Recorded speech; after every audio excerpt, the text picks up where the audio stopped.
চীনের অর্থায়নে নির্মাণাধীন ঢাকা আশুলিয়া এলিভেটেড এক্সপ্রেসওয়ে যে প্রকল্প, এই প্রকল্পের ব্যয় এক লাফে 54% বাড়িয়ে দিয়েছে বর্তমান ক্ষমতাসীন বিএনপি সরকার। এই প্রকল্পের প্রথম প্রস্তাবনা হয়েছিল 2017 সালে। এরপর আওয়ামী লীগের শাসনামলে শুরু হওয়ার কথা ছিল, শুরু হয়েও ছিল, কিন্তু 2024 সালের সেই তথাকথিত জঙ্গি অভ্যুত্থানের পর আসলে সেই প্রকল্প অনেকটা থমকে গিয়েছিল। এখন হঠাৎ এই প্রকল্পের ব্যয় 54% বাড়িয়ে ফেলল জনাব তারেক রহমানের ক্ষমতাসীন বিএনপি সরকার। কিন্তু কেন? প্রায় 9,493 কোটি টাকা বেড়ে প্রকল্পের মোট ব্যয় ঠেকতে পারে 27,046 কোটি টাকায়। বুঝতে পারছেন? প্রকল্পের ব্যয় 54% বেড়ে 27,046 কোটি টাকায় ঠেকতে পারে। টাকার এই অঙ্ক বাংলাদেশের সব থেকে বৃহৎ মেগা প্রজেক্ট পদ্মা সেতু নির্মাণ খরচের মাত্র 5,000 কোটি টাকা কম। 27,000 কোটি টাকা এই প্রকল্পের ব্যয়। পদ্মা সেতুর ব্যয় ছিল 32,000 কোটি টাকা। মজার বিষয় কি জানেন? প্রকল্প ব্যয় বাড়ানোর কারণ হিসেবে বিএনপি যেই সব বিষয় উল্লেখ করেছে, এগুলা শুনবেন, হাসবেন। টাকার বিপরীতে মার্কিন ডলারের মূল্য বৃদ্ধি, অতিরিক্ত প্রকৌশল কাজ, জমি অধিগ্রহণ, ইউটিলিটি স্থানান্তর, কর এবং ভ্যাটের ব্যয় বৃদ্ধি, এইসব কারণে প্রকল্পের ব্যয় 54% বাড়িয়ে ফেলা হয়েছে। আর একটু ব্যাখ্যা দেই। বিশ্ববাজারে নির্মাণ সামগ্রীর দাম বৃদ্ধি এবং টাকার ব্যাপক অবমূল্যায়নের কারণে প্রকল্পের ব্যয় উল্লেখযোগ্যভাবে বেড়ে গেছে। প্রথম সংশোধনীতে প্রতি মার্কিন ডলারের বিনিময় হার ধরা হয়েছিল 86 টাকা। বর্তমান সংশোধনীতে সেটা ধরা হয়েছে 121 টাকা 75 পয়সা। শুধুমাত্র টাকার অবমূল্যায়নের কারণে এই প্রকল্পের ব্যয় 3,736 কোটি টাকা বেড়ে গিয়েছে, যেটা প্রস্তাবিত ব্যয় বৃদ্ধির প্রায় 39%। এছাড়াও নকশা পরিবর্তনের কারণে প্রয়োজনীয় প্রকৌশল কাজের জন্য আরো 1,769 কোটি টাকা ব্যয় যুক্ত হয়েছে অতিরিক্ত। এইসব গল্প শুনালে আমরা বিশ্বাস করব? বিশ্বাস করার মতো কোনো বিষয় বিএনপি অবশিষ্ট রেখেছে? রাখে নাই তো। আসলে সত্যিকার অর্থে প্রকল্প ব্যয় 54% বাড়ছে কারণ জনাব তারেক রহমানের 10% কমিশন অতিরিক্ত তাকে দিতে হবে, সেটা যোগ হয়েছে। এছাড়াও তারেক ভাইয়ার লন্ডন গ্রুপ, সেখানকার একটা কমিশন আছে। বগুড়া গ্রুপ, সেখানকার একটা কমিশন আছে। সালাউদ্দিনের গ্রুপ, সেইখানকার একটা কমিশন আছে। এছাড়াও বিরোধী দল, তারা তো মিলেমিশে সবকিছু করে। বিরোধী দল অর্থাৎ জামাতিদের একটা কমিশনের ব্যাপার আছে। তার উপর হাওয়া ভবন 2.0 অন্যতম কুশীলব রক্ষণাবেক্ষণকারী প্রতিমন্ত্রী মীর শাহে আলম, তার একটা কমিশন আছে। সবকিছু বিচার বিবেচনা করে হিসাব নিকাশ করে জনাব তারেক রহমান তার সরকার 54% ব্যয় বাড়িয়ে দিয়েছে। এটা তেমন হতাশার কিছু নাই, এটা মাত্র শুরু, পরে আর অনেক কিছু দেখবেন।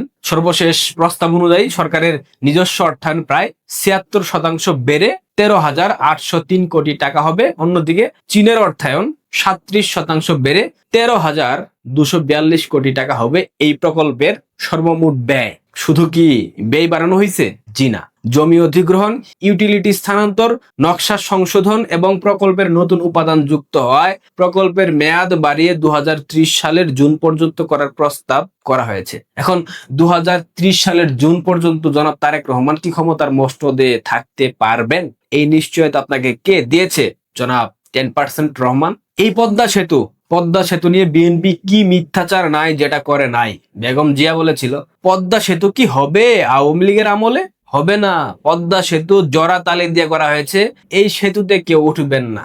মির্জা ফখরুল বলেছিল একটা পদ্মা সেতুর টাকা দিয়ে 43টা পদ্মা সেতু করা যাবে, অর্থাৎ 32,000 কোটি টাকা দিয়ে 43টা পদ্মা সেতু করা যাবে। এদের ব্রেন আসলে মাথায় নাকি পেছনে সেটা বোঝার জন্য বেশি কিছু দেখা লাগে না, এই দুই একটা বক্তব্য শুনলে বোঝা যায়। রুহুল কবির রেজভী বলেছিল পদ্মা সেতু প্রকল্পে অনিয়ম, লুটপাট, দুর্নীতি করেছে আওয়ামী লীগ সরকার।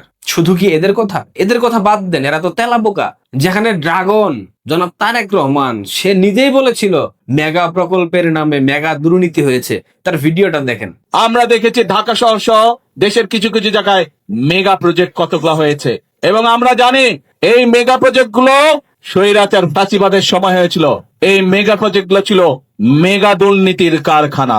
স্বৈরাচার ফ্যাসিস্টের সময় মেগা প্রকল্পের নামে মেগা দুর্নীতি হয়েছে, ঠিক আছে, মেনে নিলাম। পদ্মা সেতুতে মেগা দুর্নীতি হয়েছে, মেগা প্রকল্প ছিল।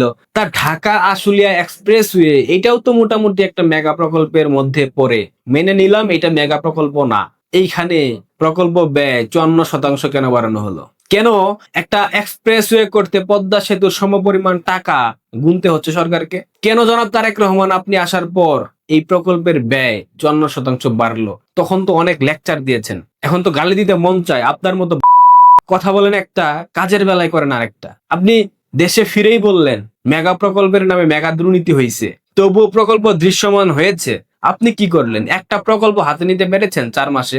একটা ব্রিজ কিংবা কালভার্ট বানাইতে পারছেন 4.5 মাসে? 4 মাসে পারেন নাই তো। বাংলাদেশের মানুষের জন্য 4 মাসে কি এমন করেছেন যার জন্য বাংলাদেশের মানুষ আপনাদেরকে বিশ্বাস করবে, আপনাদেরকে পছন্দ করবে, আপনাদের প্রতি আস্থা রাখবে? পেরেছেন? পারেন নাই তো। বিএনপি একটা আপাদমস্তক ভণ্ডদের দল, বিএনপি একটা 2 নাম্বারদের দল, বিএনপি একটা জোচ্চোরদের দল, বিএনপি একটা প্রতারকদের দল। এই দলে সব চোর, বাটপার, চিটার, প্রতারক, ভণ্ড, দুর্নীতিবাজ, ঘুষখোর এদের অবস্থান। এদের কাছ থেকে ভালো কিছু প্রত্যাশা করা কোনোভাবেই ঠিক না।